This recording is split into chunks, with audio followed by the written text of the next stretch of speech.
Hello, everyone. Today, I wanted to reintroduce or introduce my good friend Ron Nielsen. He is the author of the incredible book that took 18 or 20 years of his research, tireless efforts of research. The book called The History of Federal Lands in the United States and the Violence of Faction. I'm strongly encouraging you to buy a book. Go to the website, the history of federal lands in the United States.com. There should be a link in the description box to this video. Today, we're going to deviate from the book video series just a moment, as we should.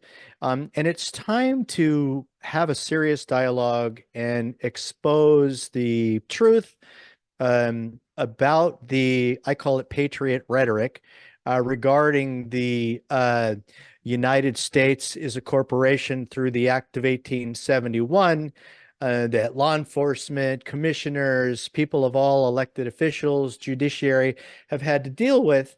And actually coming from a perspective of Ron and I actually going down that road and meeting together some time ago. Um, I believe it was the Sons of the Republic when we were talking about this a long time ago. I think, and Ron can correct me if I'm wrong, that this is probably what helped him one of the issues that helped him actually write the book when he started receiving these revelations about what was actually true and what actually wasn't due to the evidence that was present. So, Ron, I wanted to share with you the reason for this is because I was traveling in Klamath Falls last week. I had met with somebody that was meeting with commissioners and stuff with me, and he was making references to what I believe to be Q, the whole Charlie Ward sort of, President Trump is still the president, and he's going to be the president in January and then February and then March, and he's still the commander in chief and trust the plan and all this weird stuff that I think that we can say that I can tell you that JBS is openly debunked. And some people still buy this rhetoric. And one of the things that they still buy is the fact that that this basis, I would think, since it's the beginning of the documentation, is based on what we would believe. I guess I'm not going to say a lie, but it's based on some things that might not be as true as they think it is. Now, I'm going to share a screen with everybody, and hopefully it works. Um, because I want to be able to show a couple of things. First of all, I want everybody to look at this. Now, Ron, you should see this. It says fact check this, right? Yep, I see it. Okay. Okay. So dealing with this, um, we are led to believe through fact check this that everything that is underneath that would be irrefutable truth. And one of those things, when you go back down to, and I skipped over to part two because I was immediately interested in it.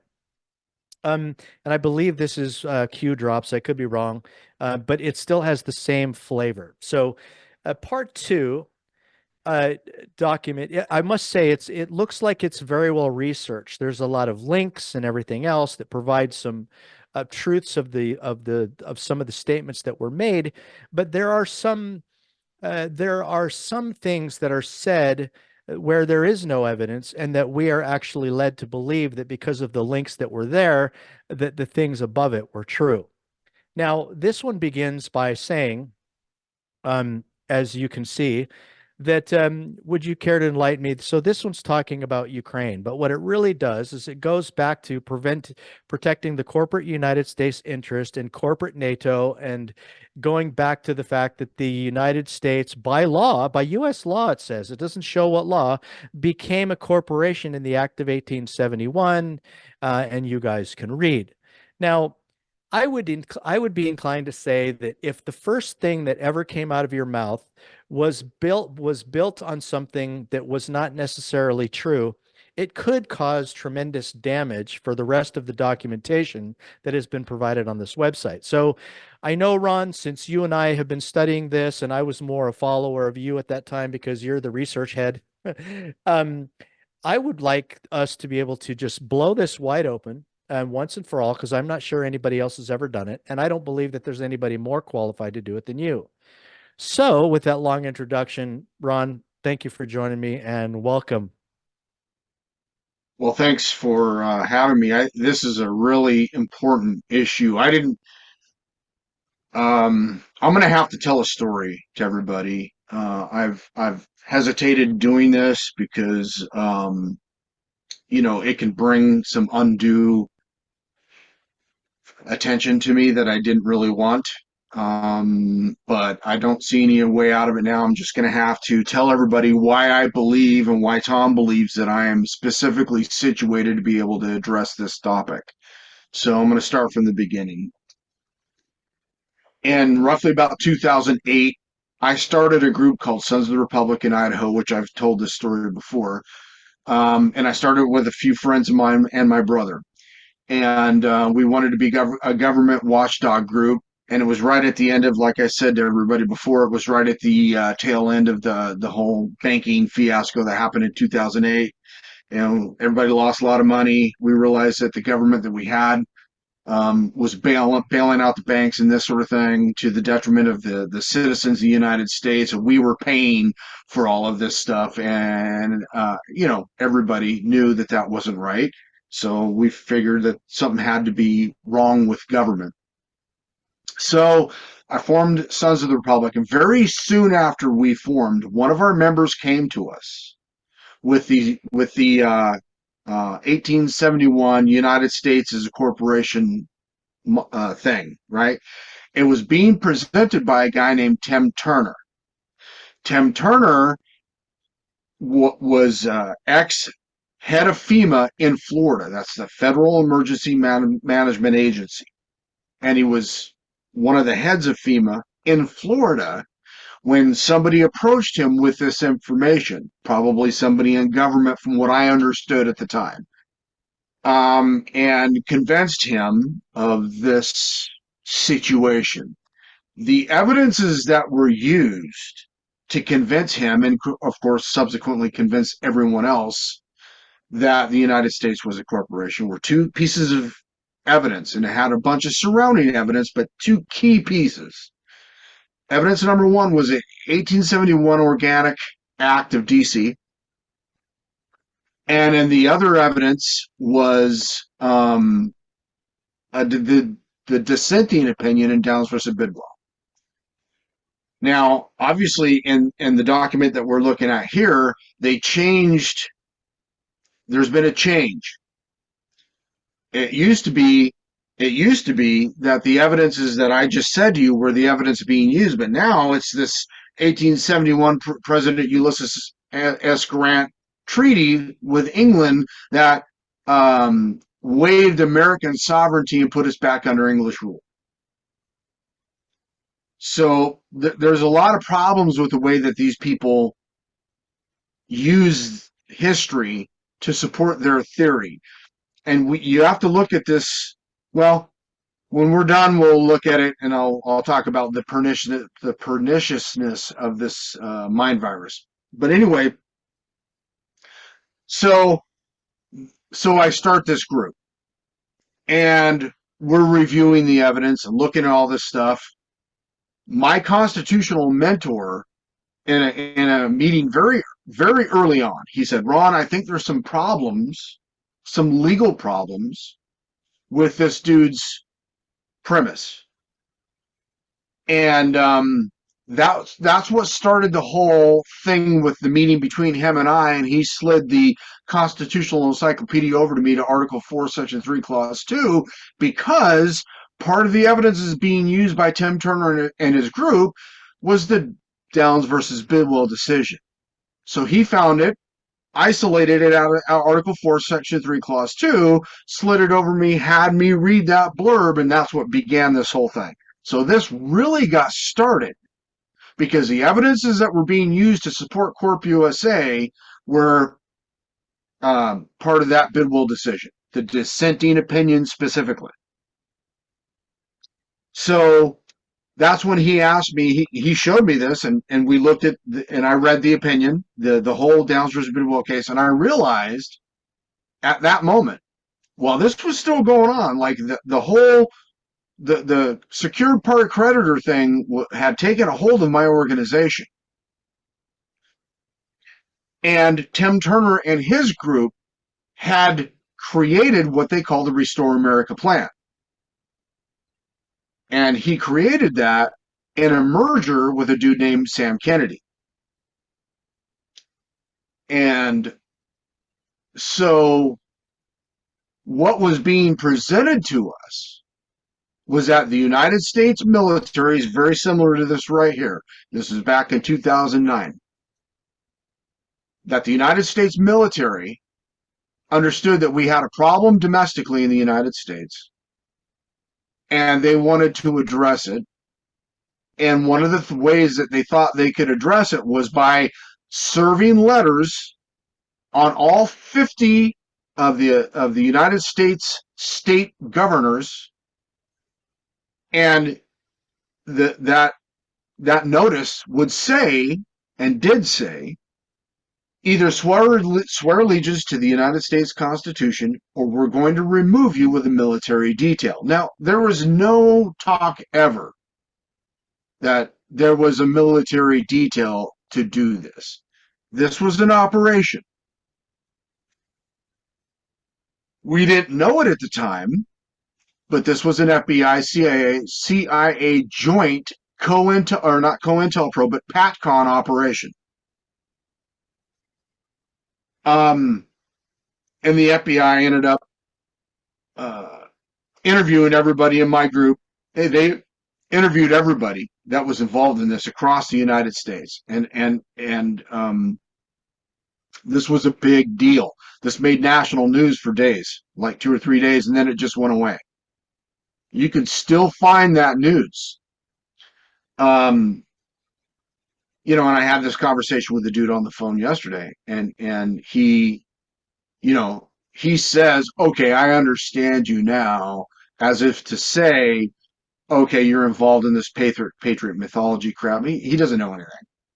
And, I don't want to besmirch the guy, but the things that he thinks he knows, he doesn't know, right? And this is a problem of awareness. You're susceptible to mind viruses when you're not aware, and the more that you try to get awareness, the more you're going to encounter these mind viruses, and these are pernicious mind viruses that are engineered to hijack your mental processes. It's what they're engineered to do. It's like the phone conversation I had with this dude. His level of awareness was so minuscule that there are things that I was saying to him that he just never heard before.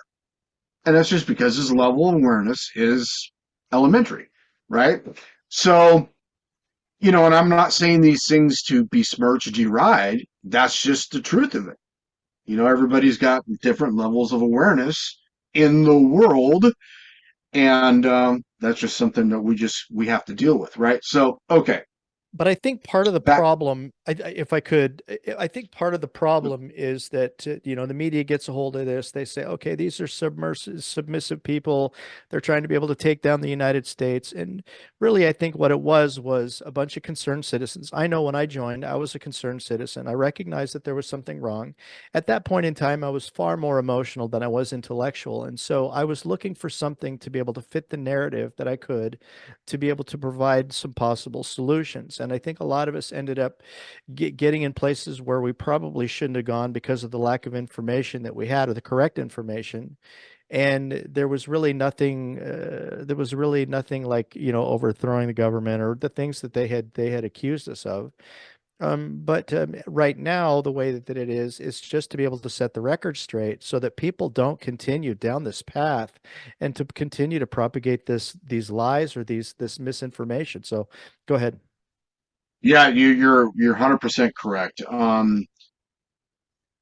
So, I can sit here and say a bunch of derogatory things about these mind viruses, but the people that believe this stuff, that are going to watch this video, that are Idahoans that are going to watch this video, they're automatically going to be defensive. And I don't want to make them defensive, but, I just hope that they watch this thing all the way through. All right, so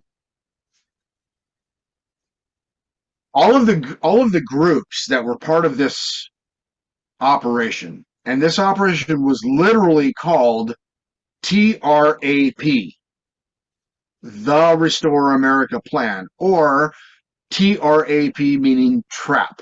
And even Sue Venable said, guys, do you guys realize that the acronym for this thing is trap? And she's like, I won't have nothing to do with it. This is obviously a trap. She's sniffed it out right away, right? And she said this to us in a meeting. But me, I'm a curious guy, and I'm like, she's probably right, but I'm not going to walk away from this because I want to see what happens. Mhm.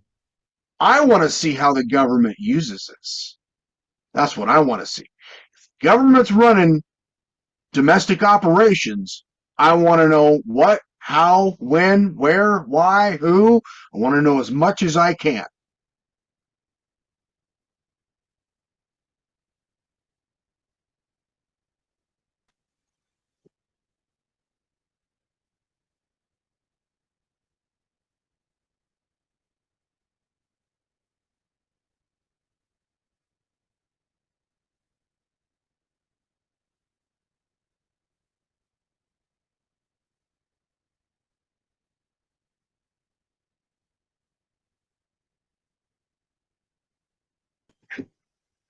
They did it, and I just investigated by the FBI. Everybody got a brief interview from the FBI or a visit or whatever. Everyone in the group, everyone nationally, like they put Tim Turner in jail. A whole bunch of people around him that all went to jail. Some of the people that were regulars in our group ended up going to jail, prison. Um, we did, but I wasn't engaged in anything nefarious. I was just, everybody was doing the bonds and all this sort of thing, and I stayed clear from that. I just wanted to see how the government was functioning in this domestic program, in this domestic, whatever it was doing domestically. I wanted to know.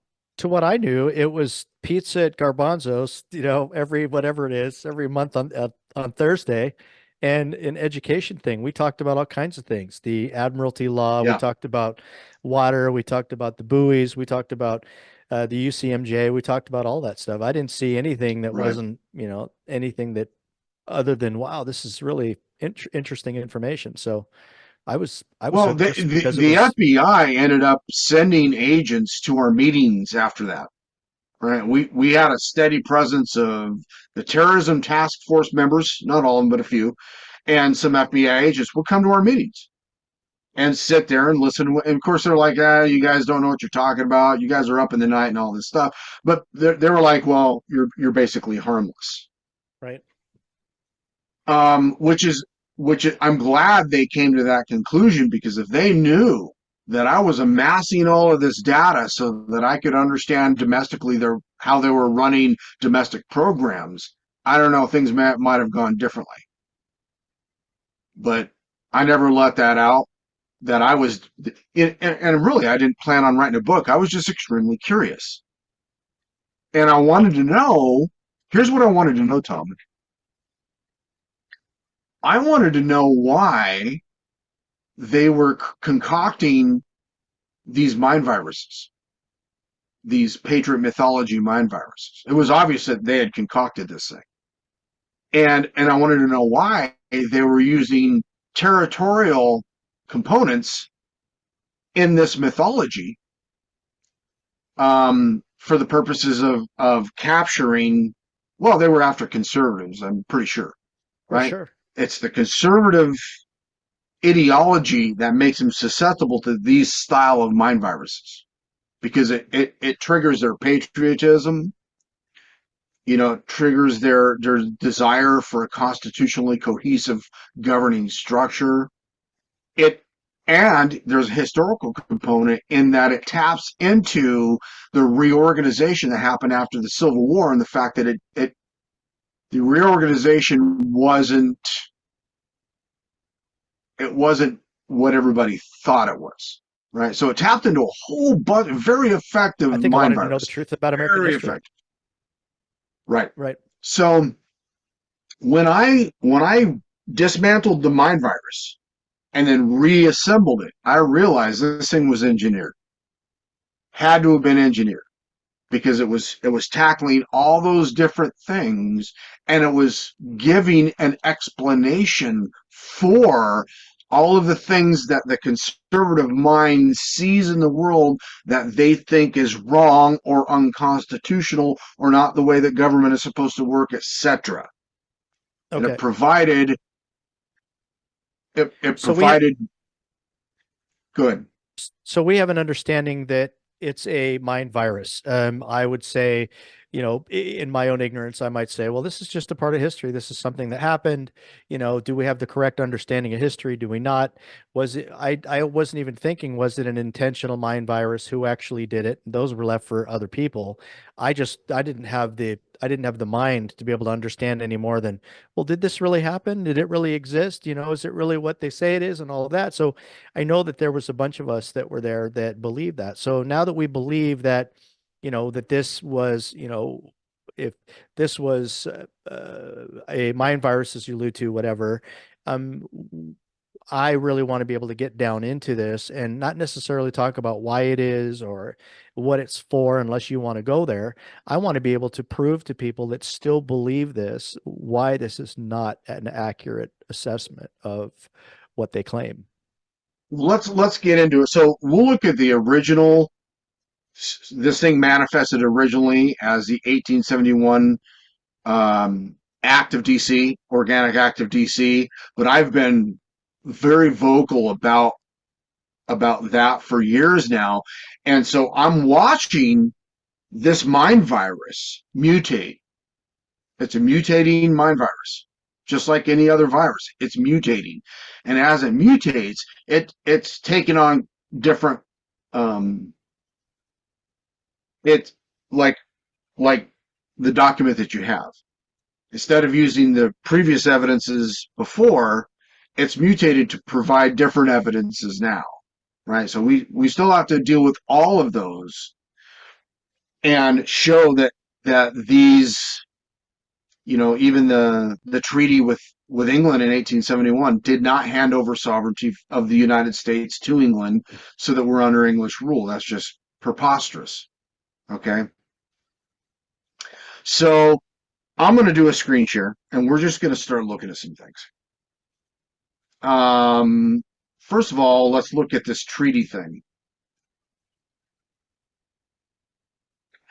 Um, they had a northwestern boundary dispute. Um, we have to understand that the United States government, the constitutional government, had acquired some land from England, or I don't know. I don't like saying it that way because it's not really all that accurate, but we'll just use that. Okay, so we acquired some land from England, and that became the Northwest Territories. And then we acquired land from England again, which were the Northwest Territories, which is the Idaho, parts of Montana, Oregon, Washington area. And that was under like an 1848 treaty with England. We acquired those. So we had an ongoing situation with England between treaty disputes, boundary disputes, um, all sorts of disputes with England. So the 1871 treaty was an opportunity for the United States and England to settle some of the boundary disputes that they were having. We have to understand something. In 1871, the United States government was just coming out of a civil war, and there was a lot of reorganization taking place. You had the Reorganization Acts, or the Reconstruction Acts, we can call them that, 13th, 14th, 15th Amendments. You had all sorts of reconstruction going on of the United States government because we were moving from a Confederate model into a Union model. And so because we were moving from one model of federalism to another, it required reconstruction. Okay. There is no treaty that ever handed England any sovereignty of the United States constitutional governments. Most of these treaties with England were either disputes over the land in their entirety, which the 1783 treaty. That was them waiving all their claims to the Northwest Territories and handing that claim over to the United States. We had internal claims on those too that we had to settle.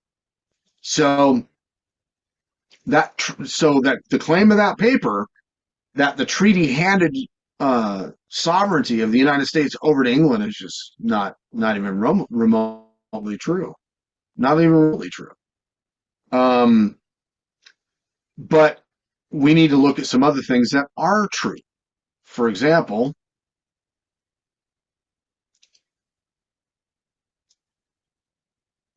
let's look at this here. All right, so this is the dissenting opinion out of the Dallas Bidwell case.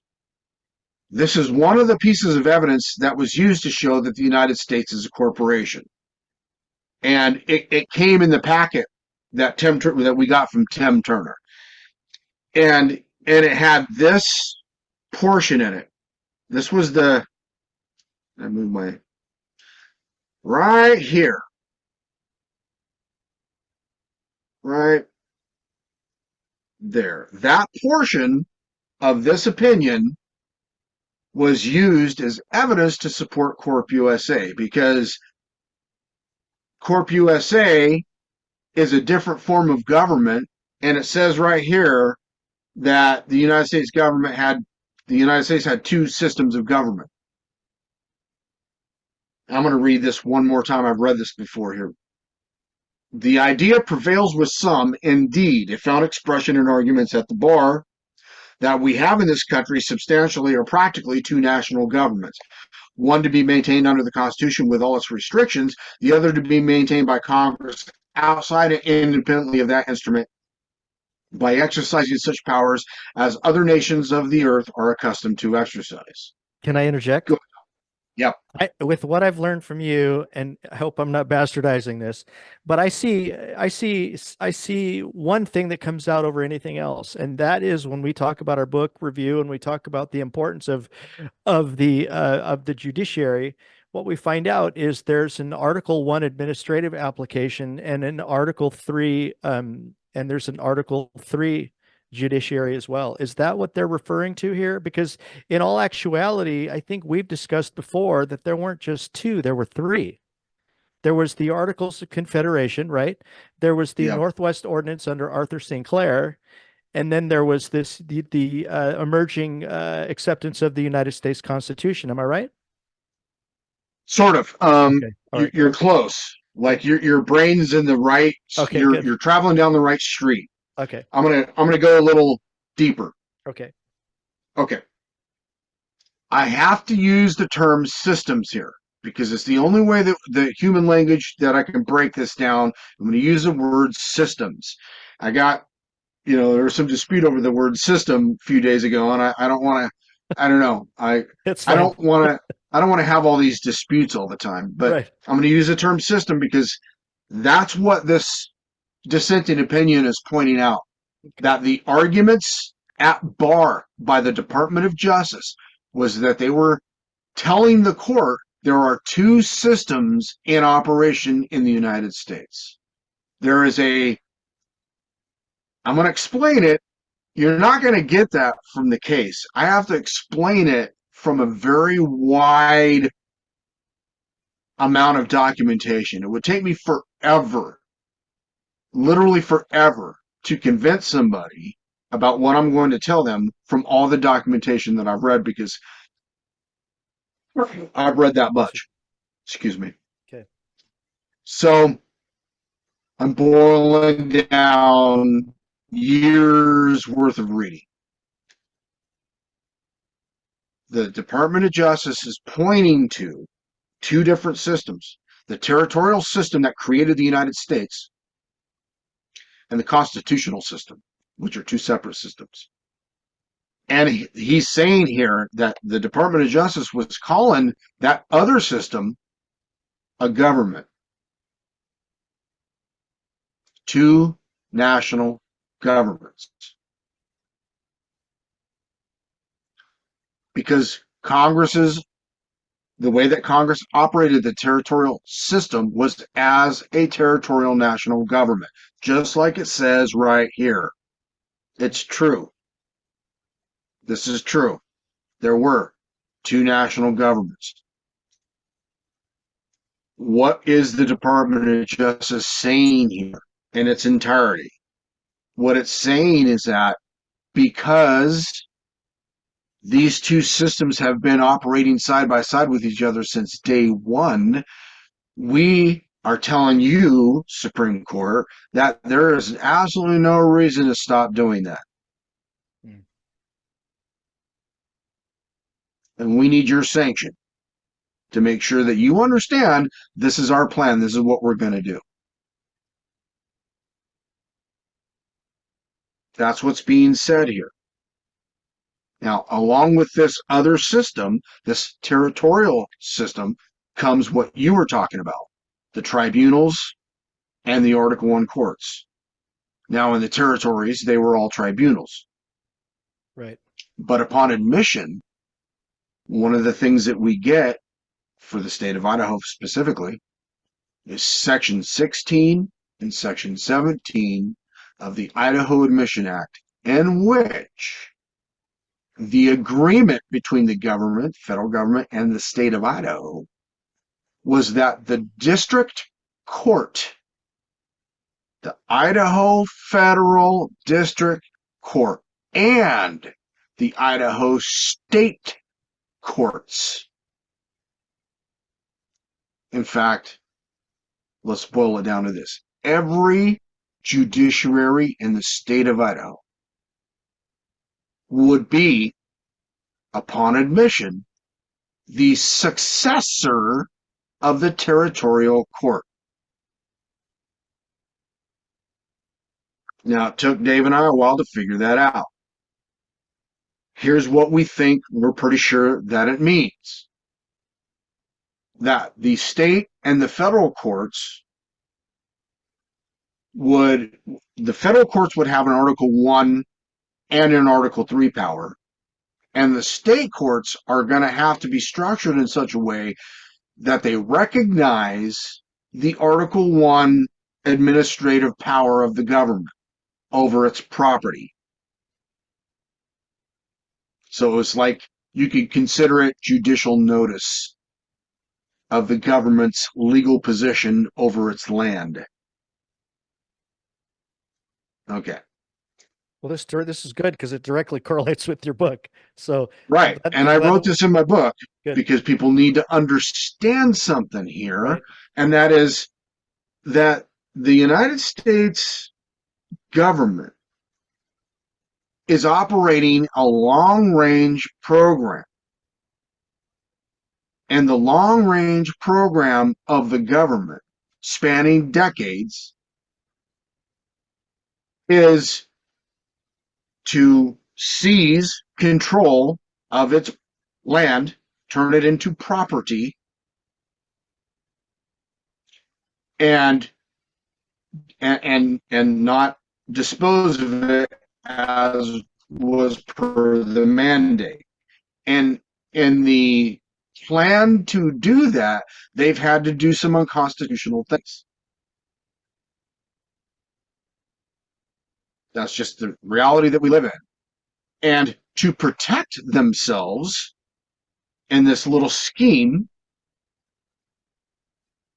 they've had to weaponize the agencies against the section or the sect of the United States population that may act to prevent or stop them from doing these things. That's why you had a domestic operation that they called PATCON. That's the reason for all the FBI, CIA, every agency that you can think of. That's the reason for their domestic operations against conservatives. Because conservatives are the only group in the United States that could potentially stop them and roll this back. They're the only, that makes us the most dangerous group.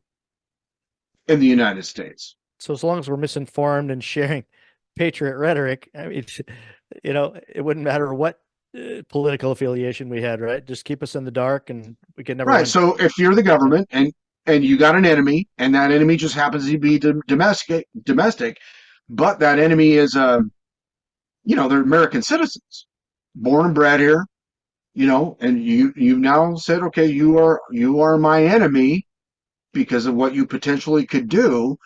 Well, then you've got to have some sort of domestic program that keeps them in the place that you need them to be. And one of the ways of doing that is use your propaganda arm to engineer mind viruses to hijack that population specifically designed for those people, Right. genetically designed for those people. Okay. So this is not a conspiracy theory. This is actually happening. This is what they did in 2008, 9, 10. And this was the whole idea behind the Corp USA. Still is. They're still rolling this out. Derek Johnson's involved in this. He's rolling these things out. He's ex-military.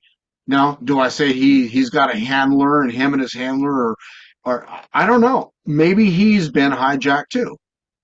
It's hard to know who's who and what's what, other than the fact that you can make yourself a tool of this Without knowing it. system Yeah. and not even know it. Yep. Amen to that. I can inundate people with evidence. There's this case right here. There's the 1871 Act of D.C., which created a territorial government. Let's look at that. Let's just abolish this once and for all. Okay, so right here, you got the Act of D.C. that created Washington, D.C., the Organic Act, right? February 21st, 1871. That all part of the territory of the United States, including within the limits of the District of Columbia, be the same as hereby created into a government by the name of the District of Columbia, by which it is hereby constituted a body corporate for municipal purposes. They did do that. They did. They created a municipal corporation. That's But a municipal corporation, like you said before, is not a crime. As a matter of fact, you could almost argue no. that there are some necessities relating to that. So people will misuse the word corporate and say, see, there it is, corporation. Yeah. Right? But every state in the United States is a body municipal corporate. Yeah. Every one of them. Every single one. But not created by nefarious means to be able to say, oh, we're a corporation rather than we the people, right? Right. Okay, good. Right. So, it's just that there's just not an understanding of how government works in the United States, and they use that ignorance against the people by filling them full of a bunch of bullshit. So, yes, the Act of 1871 created a municipal corporate government. Okay, so we got that. So let's see what else we got here. We got on June by an act of Congress, the form of government established by the Act of February 21st, 1871 was abolished, and the executive municipal authority in the district temporarily vested in 3 commissioners appointed by the President of the United States and confirmed by the Senate, who succeeded in general to the powers and duties of the governor and the Board of Public Works. All valid laws affecting the district then existing were continued in force. This temporary form of government existed until July 1st, 1878, when, pursuant to an act of Congress of 1878, it was succeeded by the present form. What is the present form? Present form is the Home Rule Act. Present local government of District of Columbia is a municipal corporation, just like all the other states' political subdivisions. All states in the Union, in their political subdivisions, are municipal corporate bodies. All of them. This was not created by the 1871 Act of DC. They were already doing this. The first to do it was in the early 1800s in New York. New York was the first state of the union to create municipal corporate political subdivisions. So can we backtrack just for a second? Just for clarity, for those that are see, he's Sure. openly admitting corporate this and corporate that. What was the lawful, non-nefarious purpose of the creation of these municipalities or these municipal governments?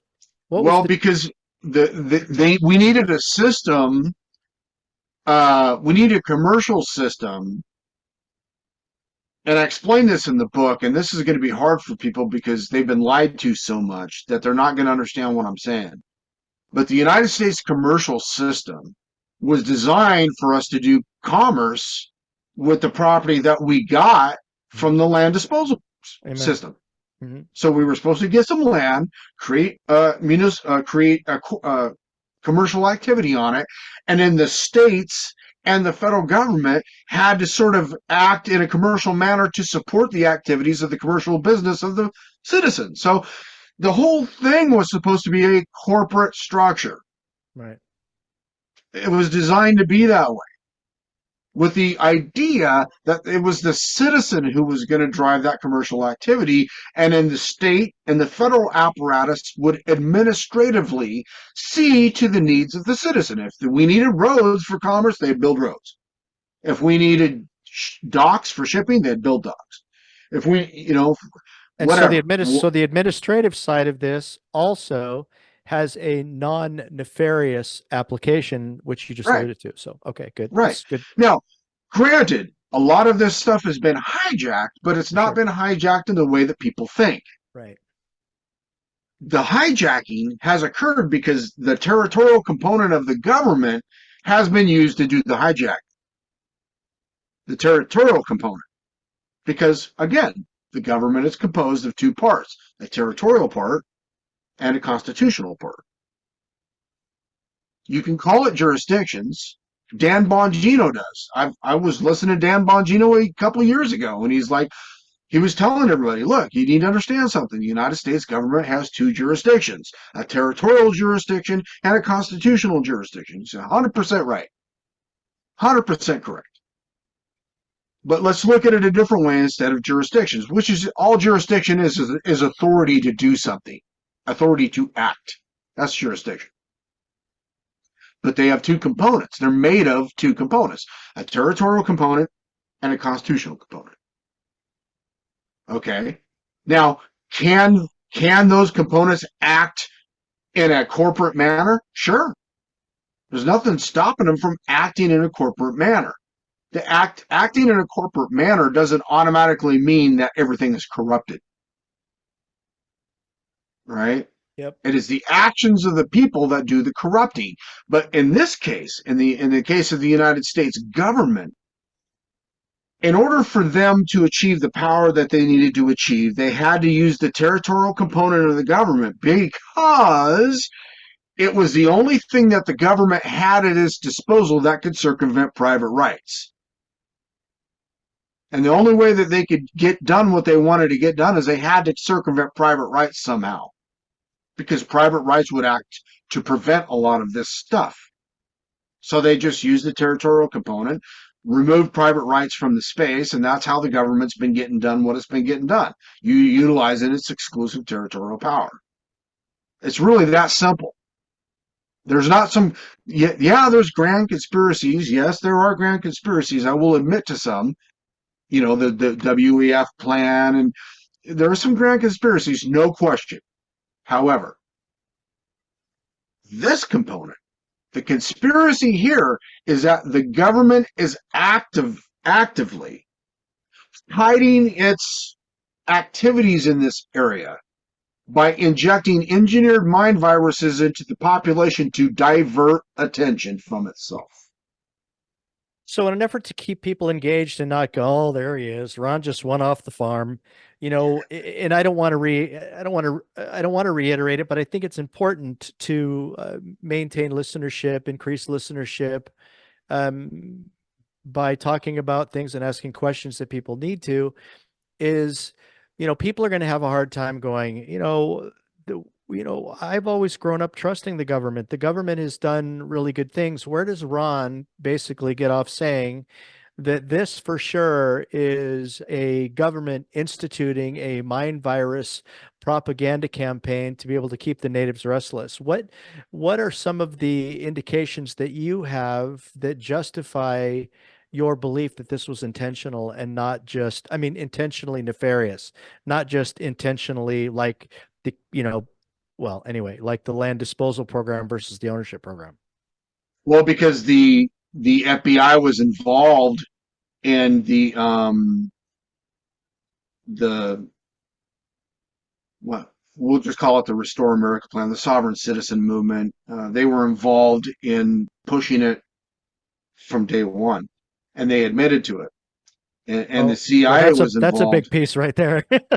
Yeah, and so the CIA was involved in it as well, and they admitted to it, or at least they were thanked. They were publicly thanked for their assistance in the formation of the republics that made up Tim Turner's group, national group. Mhm. So they were actively involved in this from day one. Well, and they had characterized isolated people and they had characterized them as the enemy combatants of the United States. I think the early version of right-wing extremists carrying these subversive ideologies when these ideologies were actually created to be able to achieve that desired end then, right? Yeah, so they really tried. The FBI really tried to hide their activities on how they were involved in these things and how they were sort of kind of behind the scenes pushing this mind virus out into the public. Mhm. Um, and now we know that the FBI has been doing this. They were called in front of Congress to testify on their PatCon program. So Well, now this that is we you. have, Let me finish. okay, sorry. People need to know this. Congress called the FBI in after they found out about this PatCon operation, and they wanted them to. And this is like 2011 or so, 12. And they're like, we want to know what's going on here because members of Congress that knew about the governors being served wanted to know what the hell was going on. So they called the FBI and said, you're going to tell us what's going on here. And guess what the FBI did not say? What was really going Not on there? one word about not one word about the investigations that they did nationally. And they investigated every single group. And there was a group in every single state. And there are hundreds of people per state to investigate. That's a lot of people. And you go in front of Congress and you don't say a word. Yeah. Well, Are you? I think evidence today will show, I mean, there's daily stories coming out about the CIA and the corruption of the FBI and their inability to, Congress will call them to testify and they deny, or withhold information.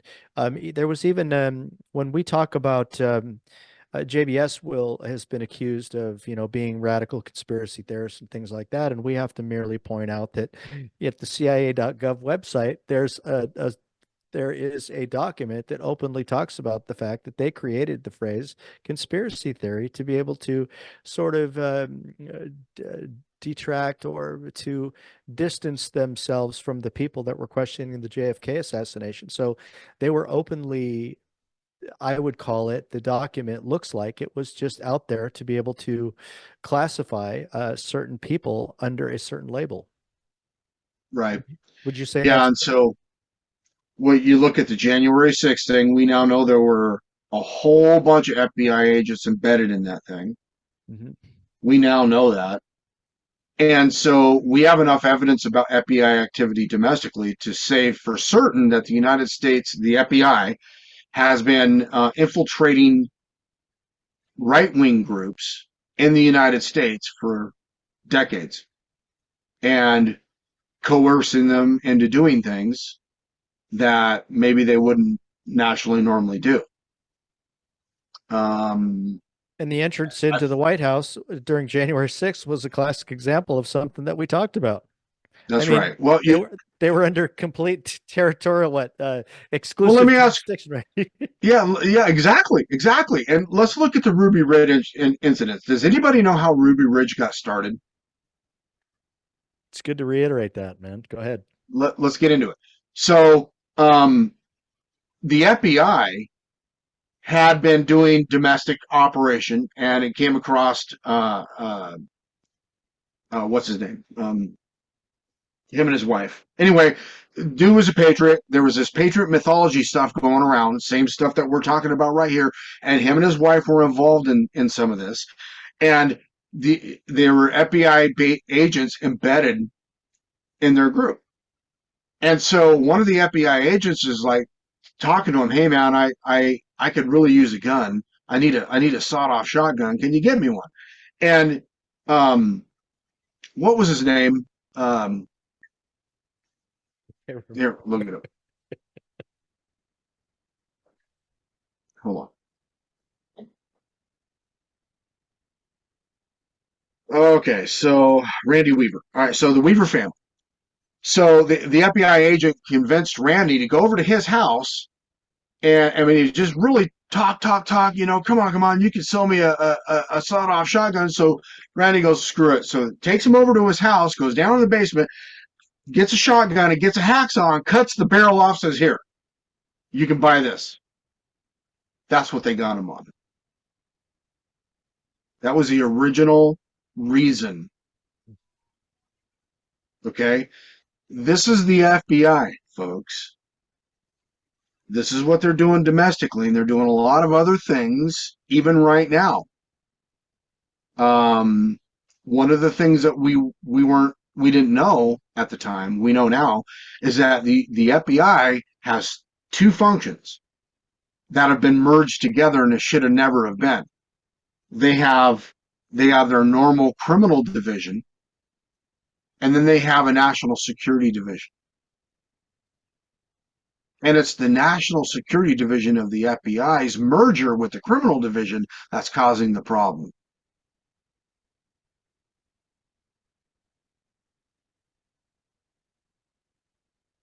And so, because conservatives are they're the class of citizens in the United States that they already know and have known for a very long time that they're the most likely opponent in the case there's another civil war. So they are conducting domestic operations to ensure that if they have to face that enemy at some future date, that there won't be much of an enemy to face. Which is why data collection is so important and monitoring and being a part of these organizations, because we all know that throughout history, governments isolate or they create a certain class of people, they isolate the class of people, then they criminalize the class of people, then they exterminate that class of people. Yep. Right. And so history continues to repeat itself because people are too stupid to pay attention to what's what. Right. And this calls for a level of awareness that most people either don't want to have Yep. or they're incapable of having. And that's, people besmirch and deride what my involvement in all of this because they think that I was they're the position that they take is one of, well, you didn't do it. What did you do? You didn't do anything meaningful. It's like, I beg to differ. Mhm. I beg to differ. I understand really well, I think, in my way of looking at things. I really understand the enemy that we're facing, which is a weaponized FBI or weaponized national security apparatus weaponized against the conservative faction because they're afraid of the conservative base. Because think of this: when you just do a quick Google search on the percentage of conservatives that are ex-military, you'll see what I mean. Well, most of them. Right. So they had to label So them they had to label them violent extremists because they were trained to be violent. And then they came home and saw that what they were fighting for, they either believed was a sham, like when I talked to so many. I I asked how many of them. They said that when did you wake up and realize what was going on? They're like, when I landed. yeah, And so now they realize they've been used as a tool, and I don't think anybody wants to be used. And then when people generally find out they've been used for something other than what they've been told, a certain level of anger would naturally be generated from that. right, yeah, and I get it. I understand that, people are gonna maybe watch this and look into some of this and go, well, I disagree with all your assertions, Ron. It's like, okay, that's fine.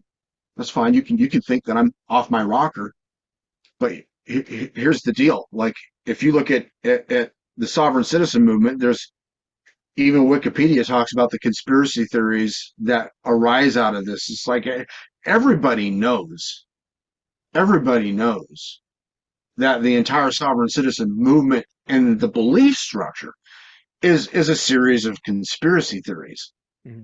that have some element of truth to them. Hmm. There's elements of truth to it, but it's a truth is sandwiched between two lies, right? Right. So, um, we didn't give our sovereignty over to England in a treaty in 1871. The 1871 Organic Act of DC did not create Corp USA. It was disbanded after 3 years of operation. We clearly see, and you know what? Look at this. So I read out of this document.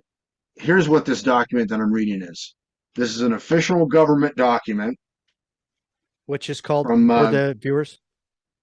Well, I'm gonna get to the title of it Mm. if my You don't crash again. if I'm not crashing. All right, so this is entitled "The Establishment and Government of the District of Columbia," and this was written in 1901. Mm. And it's got the authentic government stamp on it. It's authentic. Hmm. I've looked into all of this stuff. It's 100% accurate. You cannot look at any official government document and or Supreme Court case law surrounding this time frame and see where there's ever a divergence. So either somebody is going in and changing Supreme Court case law and all the documentation, historical documentation, to reflect a lie, which I find very difficult to believe, Yeah. because you don't just change that, you don't just change the documentation domestically. You have to change it worldwide to cover up a footprint worldwide. Because just if you think that all things are recorded in the United States that are United States property are just United States, no. You're going to find this stuff in England, and you're going to find this stuff in Russia and Germany, and right. So you can't just change the documentation locally and think that you got it, Right. right? It just doesn't work that way. And don't you think that other nations, if they knew that that was going on and they wanted to create internal strife, would use that against the United States government? Yes, they would. Of course they would. Why wouldn't they? Yeah. I would, right? If I Yeah. wanted the United States to fight internally, I'd say, hey, here's all the stuff that your own government has changed in its own historical documentation, and here's what it really is supposed to say. And boy, I'd have a fight, you'd have an internal fight in the United States overnight. So, um, you, everywhere you look for this information, you're going to find the same thing, that what the government is actually doing is it's operating its territorial program, or it's operating its territorial jurisdiction to the detriment of the constitutional government. That's what's going on. Yeah. And it just doesn't want you or me or anybody else to know that, because if you know that, there's a chance that you could stop it. So Ron, So we got 4 minutes to the hour. If you have any final thoughts, I got a couple of questions. Go ahead. So, as we try to tie everything into the book, which I think we neatly did this time, it was pretty cool. It was just kind of organic. How does this how does this differ? The subject today? How does it differ, or how does it align with what you've written in your book? I think maybe you probably just talked about that. We just spent the last 45 minutes talking about it.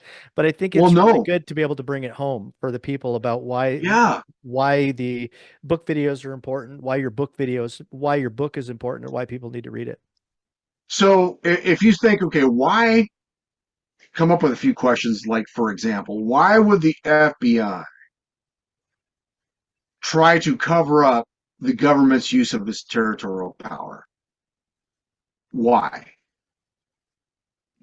For people that are going, well, Ron, I think you're full of crap. You don't know what you're talking about, and it's all conspiracy. It's like, okay, well, why would the government try to cover up its territorial power? Well, because there's a lot of reasons that I put in the book. One of them is that the vassal state arrangement that was devised at the Louisiana Purchase after the debates in Congress, which lasted about 3 days, they realized Thomas Jefferson's like, guys, we've got to either create some legislation or do a constitutional amendment or something. And Congress is going, no, we don't need to. Uh, Justice John Marshall gave us the green light to go ahead in American Insurance v. Cantor. So we don't need to, Oh my and gosh. several other cases. Um, so why would they cover that up? Well, think it through. Think it through.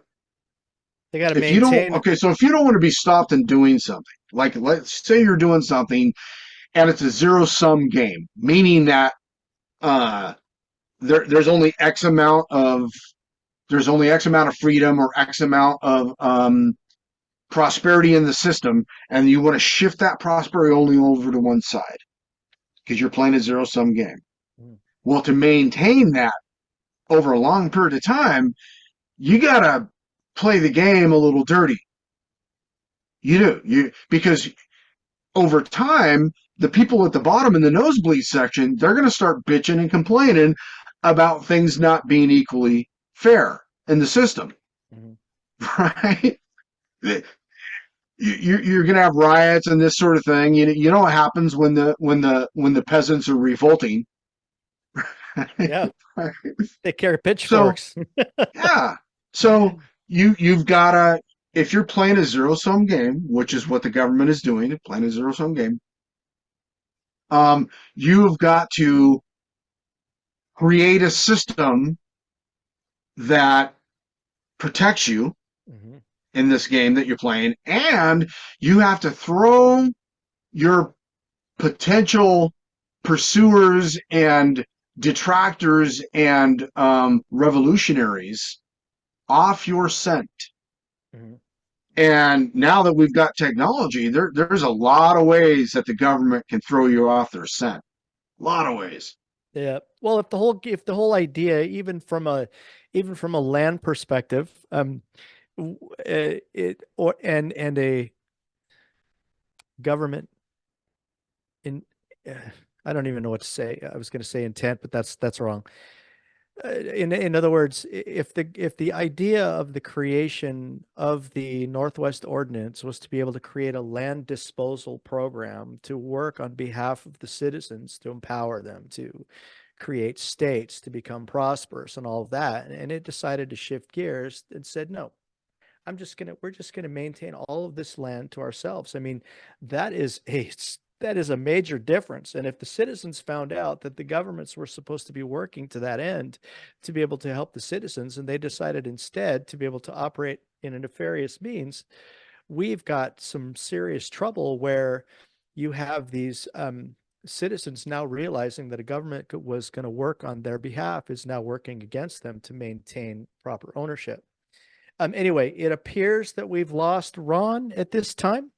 The last question that I was going to ask him is, where should we direct these people that believe in this sort of a patriot mythology type of an ideology, as well intentioned as they are, is to consider Ron's resource, the History of Federal Lands in the United States.com is his web address.